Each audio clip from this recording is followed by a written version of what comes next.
Welcome to the Digital Manufacturer Podcast, your frontline source for all things digital transformation in manufacturing. I'm your host, Mark Flynn, and I'm here to guide you through the evolving landscape of manufacturing. In each episode, we'll uncover the stories of innovation that are defining the industry, offering insights and strategies that help to drive growth and efficiency. Join us as we speak to thought leaders and visionaries who share their journeys and the lessons they've learned along the way. So let's dive into today's episode and discover what the future holds for the digital manufacturer. Welcome to today's episode of the Digital Manufacturer.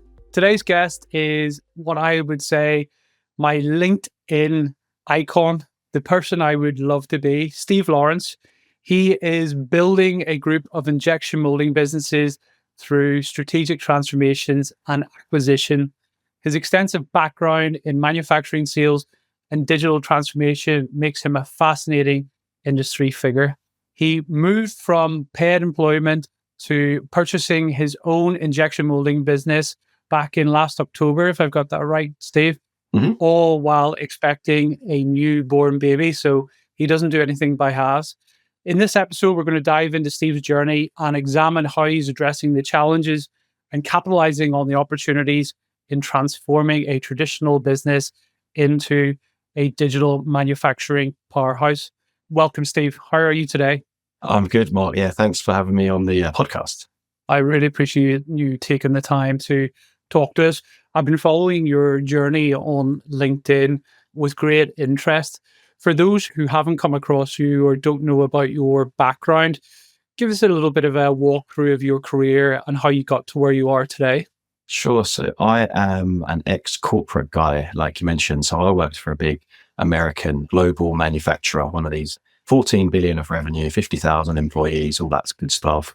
And I started off as an order processor and worked my way through to the dizzy heights of middle management.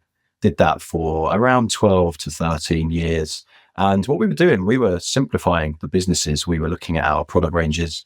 We were looking at how we go to market in the most efficient way for the small number of customers and products that really drive margin for the business. So I spent a lot of time doing that. And often that would involve, especially for the back office side of it, looking at tech and using data to make decisions. So after I'd been at the company for this long period of time, I'd always had an itch that had remained unscratched, that I wanted to do something for myself. And then a few years ago, heard about the idea of buying a company. I didn't realize that individuals could do that. I thought you had to be like a big company with millions in the bank to be able to do it.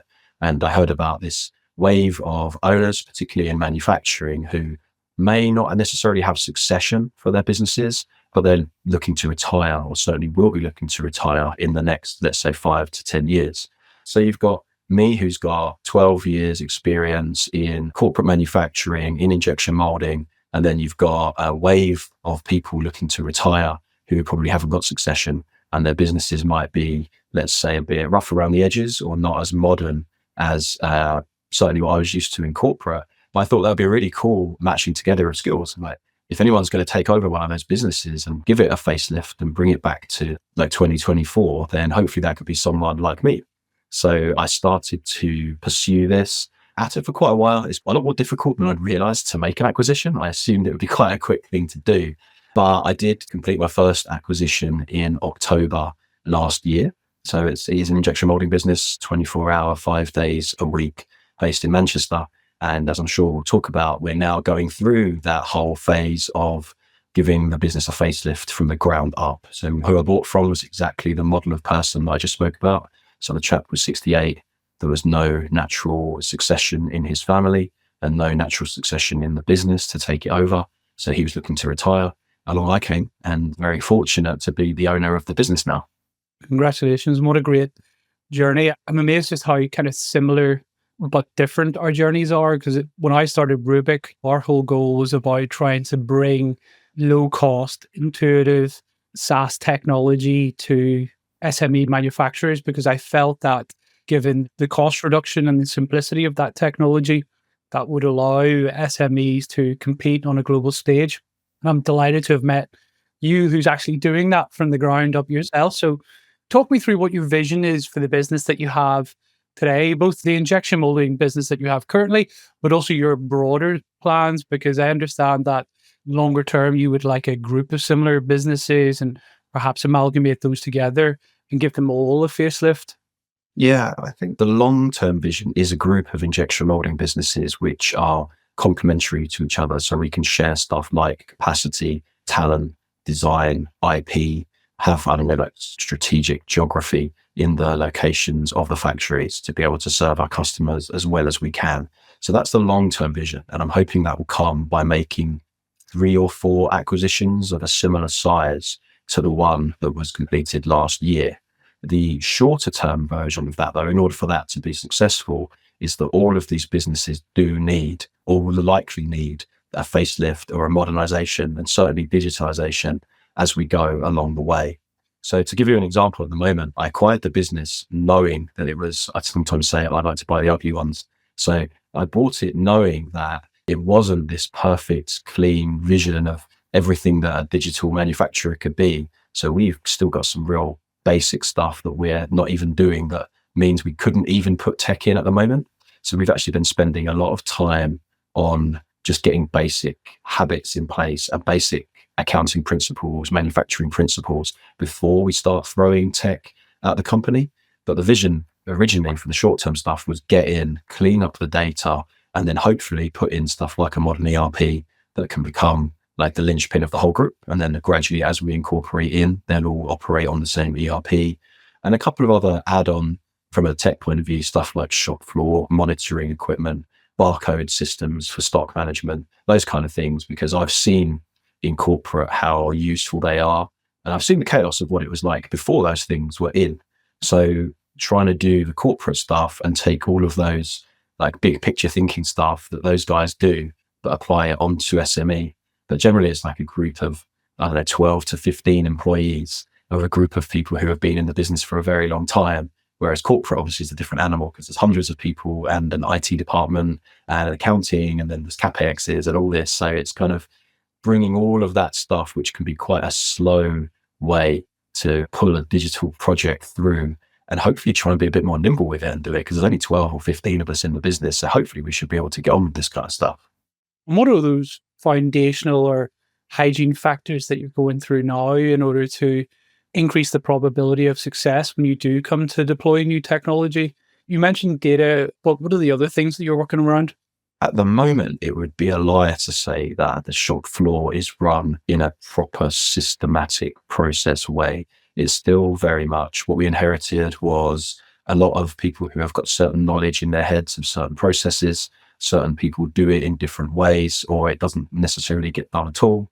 So just the cleanup of basic standard operating procedures, because if one shift always puts the stock over there and another shift doesn't move it, or they wait to do something else with it, of course, then you don't stand a chance of putting a barcode scanning system in, or having properly identified SKUs that are consuming raw material with a bill of materials, because you don't know where it's going to be. So at the moment, one of the biggest wins lately that we've had is a really simple month-end process.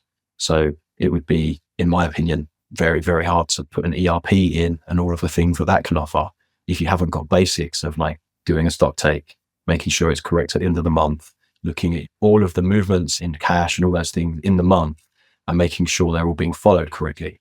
Because otherwise with an ERP, it'd be chaos, wouldn't it? Trying to post things with no date conventions and post products with no part number conventions and things like that. So I think the simplest summary would be to just build the basic habits up.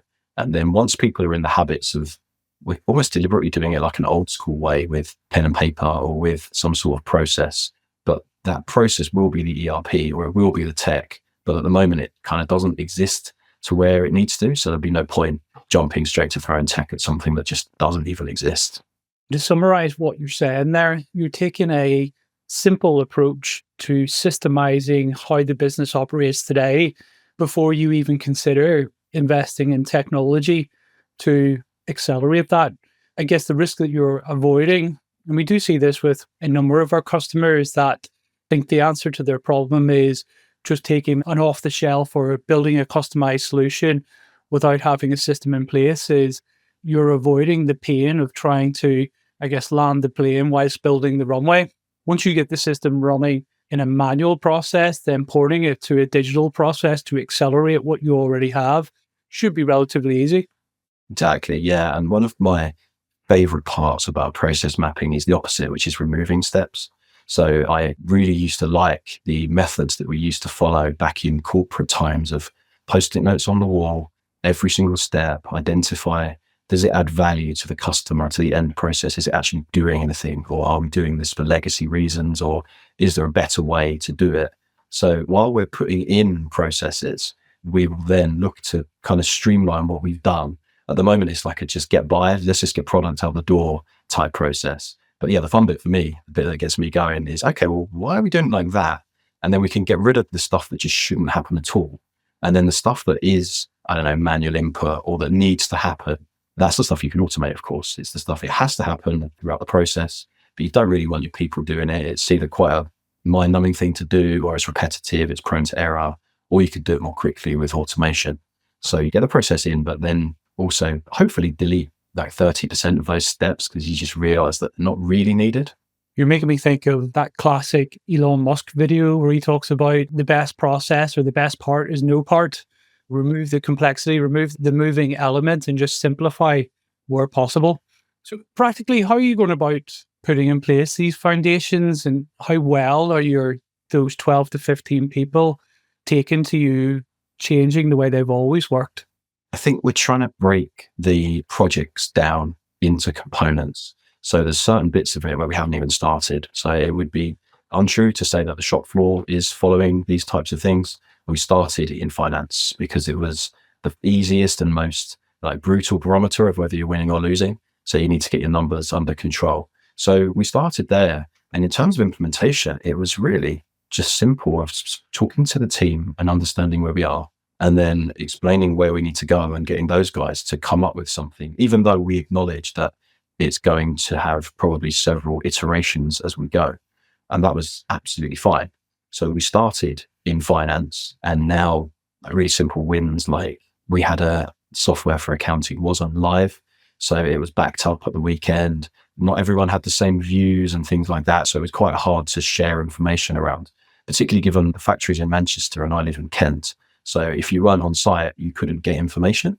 So like simple wins, like going cloud-based, and knowingly following a still sort of non-ideal accounting software package. But for now, it gets us through. So that was the first one. And then the second thing, really old school, is just with a whiteboard. We're just inputting at the moment production monitoring on the shop floor. So we don't do a particularly good job at the moment of the flow of information between our shifts. So our shift handovers are just like the guys walking around and having a chat about which machines are running and what's down and what the next job is and how the product is packed. So that's just a conversation at the moment. So obviously you can't throw any tech or monitor the machines or look at any output or look at any quality or scrap or consumption. You can't do any of that stuff. So we're just going really simple, launching it in a couple of weeks with a really simple whiteboard to get everybody to help us design the board as to the information that it needs to show us. And then we'll just have the meeting, every shift handover, see what comes out and keep doing iterations as we go. And then the thinking hopefully is that because it's been designed by the shop floor, then it will stick. And then the stuff that's being done manually when they, let's say, walk around on the machine at the end of their shift and have to look at the output, or they have to look at the machine cycle. If the habits are there and they're having to do that, when you put automation in, we're actually taking away work because they'll be able to get that information and say, oh guys, you know how you have to walk around and look at 19 machines at the moment to get the output? Well, the tech is actually going to do it for us. So it's not that we need to be afraid of the tech. The tech is actually now making our lives easier. Whereas I think there's like a suspicion around stuff like machine monitoring because it's like you're watching what we're doing or you're watching our output. But we started with a whiteboard and I've said, guys, the whiteboard's not for my benefit. I can't see it. I'm 200 miles away. I don't care. I can't do anything with the whiteboard. It's for the shop floor's benefit. So this is a long-winded answer of saying just keep it really simple with like a whiteboard and some felt tip pens. And then, like I say, try and get people in those habits rather than jumping to over fancy stuff that is definitely overkill for where we are at the moment. I love it.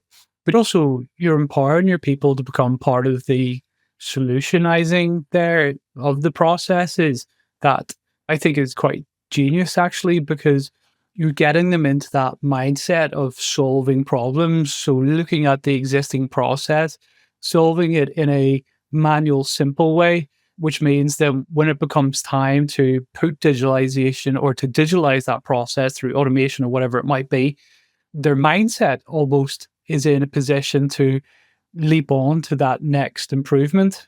And then they'll probably take it a step further from there. So, I mean, is that your perception of reality on the floor? Is that your intent? You're kind of getting them into the mindset of continuous improvement, which means when it comes to take the next step of digitalization, they'll be ready. Exactly. Yeah, that's the plan. Ask me in a few months how it's gone because we haven't formally launched it yet. But yeah, we want the guys on the shop floor, we want them to understand that their voices are the ones that matter. The board exists for them. It's not for us to check up on them. Like I say, I can't see it. I live 200 miles away.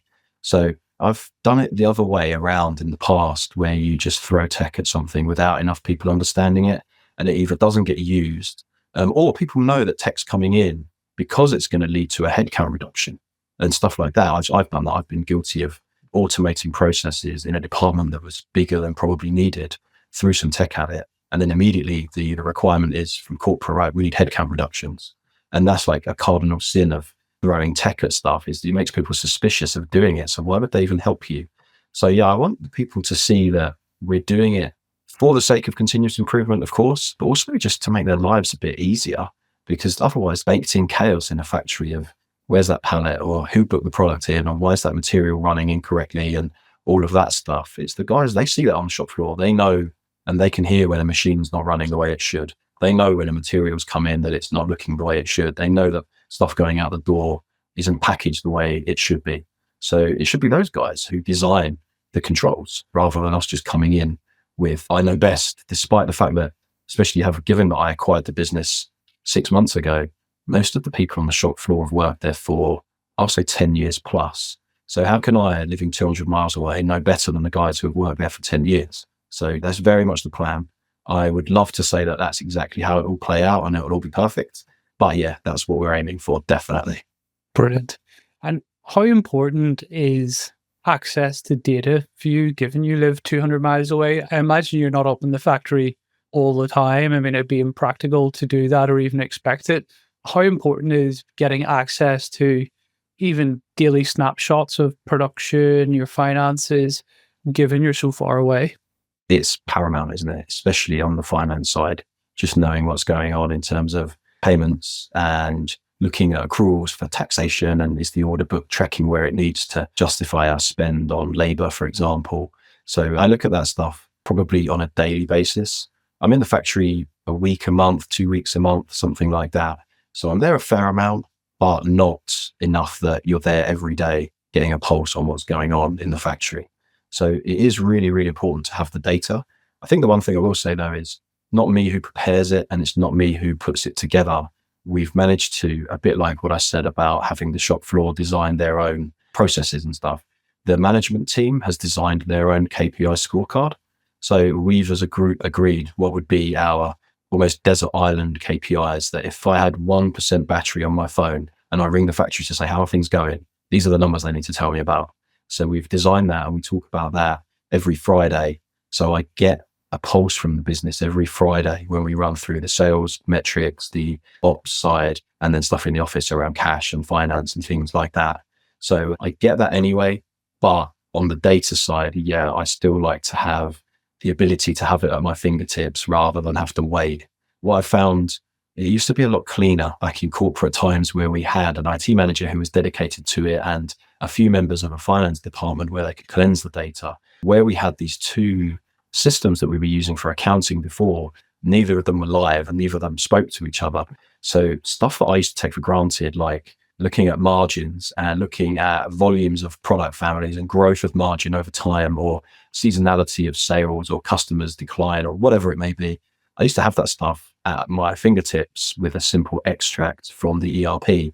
Whereas now it's like an export into Excel. Then I have to cleanse the data. Then I have to build a pivot table on top of a pivot table to even like do one thing. So data from that side is probably more important because they're the long-term decisions that you need to be making around which products should I be selling, which ones should we be ditching, which ones need to get a price increase, what's our trend on the bad payers in the business, who's not paying us on time. that stuff is quite slow and laborious to get our hands on. So we're gradually cleaning it up as we go. And every month that goes on now, we've got our cloud-based accounting software. It is getting better, but it doesn't help me look back 2 years and beyond, especially when you've done an acquisition. You want to look at what happened last year and the year before to see if this is typical. Do we always spend X in that month? Does that customer always order? Do we always have a spike in labor or whatever it may be? It's been quite hard to do that. So I've had to do it on gut feel from the folks in the factory. You're clear on what KPIs that you want, and you're getting those by hook or by crook. Some of it's automated, I imagine, from the cloud system. Some of it's manual. When it comes to putting in place, I don't know, a data warehouse or an advanced reporting system, it should be relatively quick and easy for you because you've invested the time in making sure that the data is of high quality. The process is there. You know the information that you want to get out of it. I hope so. I think we've spent a lot of time trying to do that cleanse. And the real goal of it was, firstly, let's get some daily management ability to be able to do that. But also, what would we need to be able to install an ERP system? I would hate to be like ready in terms of in the business and the process and ready to go, only to have a huge 6-month gap or whatever where we've got no data to port in and then we're having to start again. So there's kind of two factors to it, because getting an ERP system was always one of the first things we said we wanted to do. I thought we'd have it in within the first 6 to 9 months, but we haven't even started, and I'm on month 7 because we've got this foundational stuff to do that obviously has to come in before. Yeah, the path to an ERP, I reckon, is probably still at least 6 months away.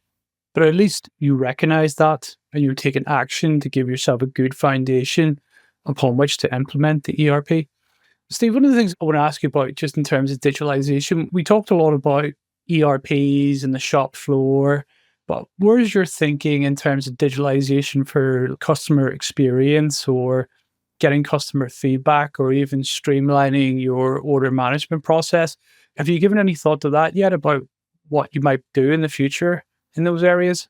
The honest answer is probably haven't given it as much thought as I would like to have done because we're further behind and because there's more foundations that need to be built.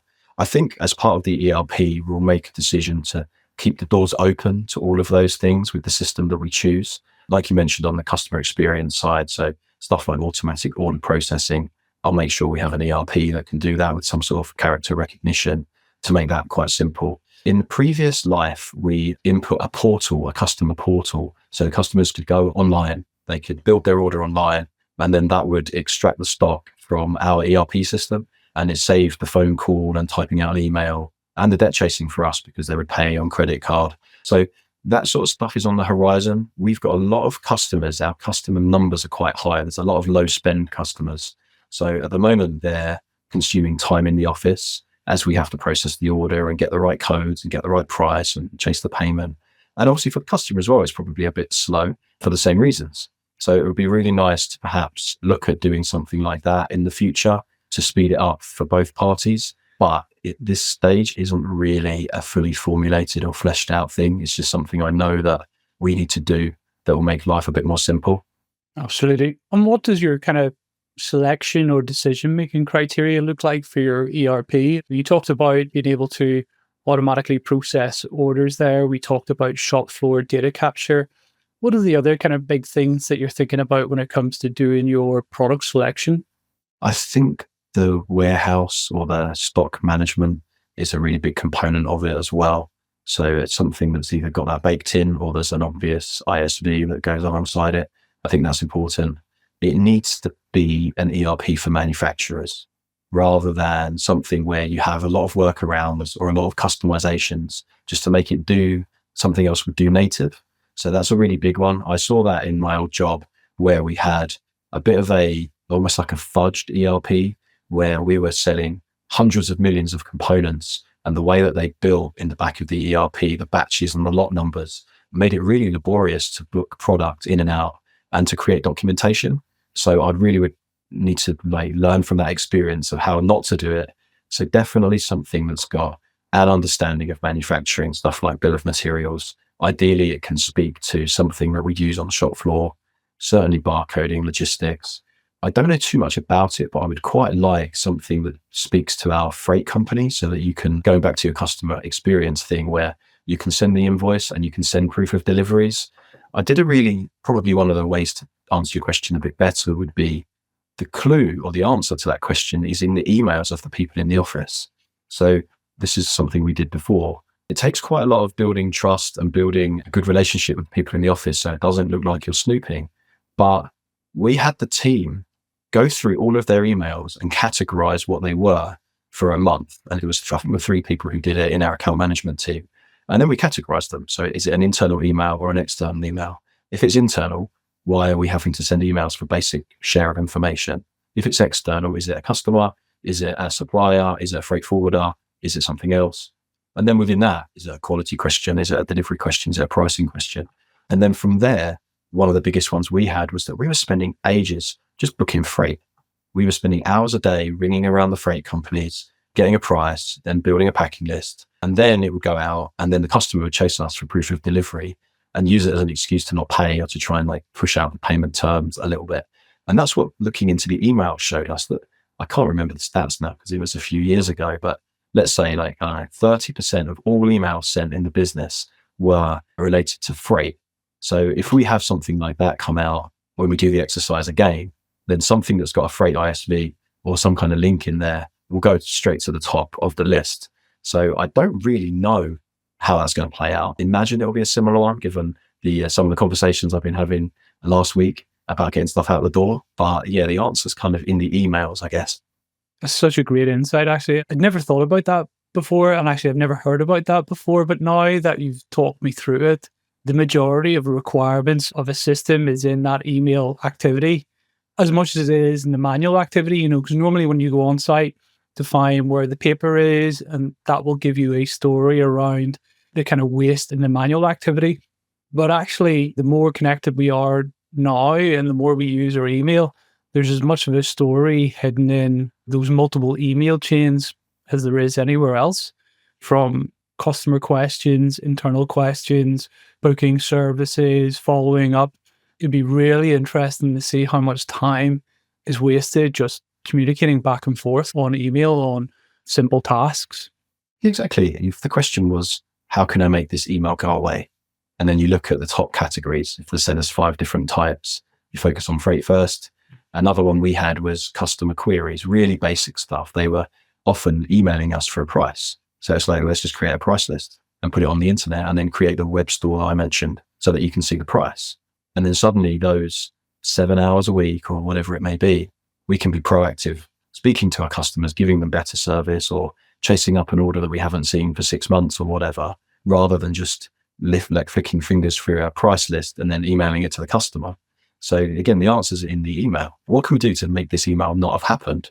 And yeah, the freight one was big. Pricing was another one. We had a lot of chasing of debt as well. For some reason, we had people who were paying beyond our credit terms. So simple automation is just send statements, send a reminder, then have an escalation where the reminder gets in red letters and then stars and then goes into bold when it's overdue.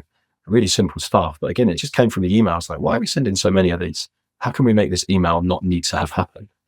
I love it. And have you given any consideration to what you might do after your ERP from a technology perspective, or is that so far in the future that you're kind of just focused on getting to the next level? Whatever the future may bring is whatever the future may bring. Yeah, I think even the ERP at the moment is a bit of a dream. It definitely will happen, but knowing how it's going to look at the end, I'm not too sure. At the moment, my priority is building a system that can be used in other locations. I don't want to have something that's so built around one company that when we try and put other ones in, then suddenly it won't work, or you have to have another workaround or an entirely different system. And then suddenly we're back to reporting on Excel spreadsheets and pivot tables, which I really want to avoid. So I haven't got a beyond that vision other than what not to do, which is to have loads of different systems and loads of different ways of doing the same thing. I really want to make sure we get it right on this one. And ideally, the process flows from any other future acquisitions won't be too different. It's all ties back to why injection molding was what I chose. In injection molding, I've been in it a long time, but also it's very similar equipment, it's similar tooling, it's similar materials, it's similar processes. Of course, there's a lot of nuance to it, but at a high level, that's what it is. So then that should mean that the tech around it should all be very similar to be able to support it. So yeah, there's no grand vision of strategy other than what not to do, which is to go crazy and have like 5 ERPs. That is the best strategy. And just for clarity, when you talk about systems there, you mean standard operating procedures. You mean how things are done, not technology. Technology doesn't even come into your world until you've got a system that is robust, repeatable, measurable. And then once it's at that level, then you look at technology from a pure just efficiency, automation. So automation, access to data, and integration. But for you, it's about getting the fundamentals right. Because once you have that in place, you can lift and shift it to a similar injection molding business, or arguably you could probably lift and shift it to another manufacturing business that isn't injection molding, but is similar enough. Exactly. That's the dream. Whether we get there or not, I guess time will tell. But yeah, exactly. Brilliant. Well, look, if you had one piece of advice, Steve, to offer either another manufacturing leader or somebody who might be out in corporate thinking about how they take the risk or opportunity to go out on their own and purchase a factory 200 miles away from where they live, what would be the one piece of advice you would give them? I think it would be to find a group of people who are trying to do the same thing as you. It can be quite a lonely task, especially when you haven't done it before and you're a newbie. So there's a lot to learn in terms of the actual process and the legal process that you need to go through in order to acquire a company. But as importantly, if not more so, is the process of building credibility that anyone would even want to take you seriously and talk to you in the first place, because you're going to be approaching, say, a retiring owner who has owned their company for 30 years. Why should they talk to you? And why should you be the person who looks after the legacy of their business and will carry on in the future and will continue to pay down the loan and look after the staff and look after the customers? So it's quite difficult to build that credibility if you're a first timer. So I think speak to others who are on a similar path, and they'll give you some, let's say, like tips, tricks, insights, definitely lessons learned of what not to do. And then it just makes it a little bit easier, because when you're doing it on your own, trying to learn and feeling your way in the dark and hearing no quite a lot, then it's quite easy to give up. So if it's something you really want to do, I would definitely say get into a community or get into a group of people who are trying to do the same thing as you. Brilliant, Steve. Well, look, Steve, thank you very much for your time today. Really insightful conversation, particularly for someone that is at the cold face and going through a transformation, starting with the right principles in place. I think you're unique in the perspective that your process or standardization or simplification or whatever you call it, systemization first is the best way to describe it, technology second, which is a real learning point for many. And I've no doubt will save you lots of pain and pounds in the future. So listen, all the best with the future developments. We will be watching your progress on LinkedIn with great interest. And yeah, thanks again for coming on the show, Steve. Perfect. Thanks, Mark. Cheers. Thank you for tuning into The Digital Manufacturer.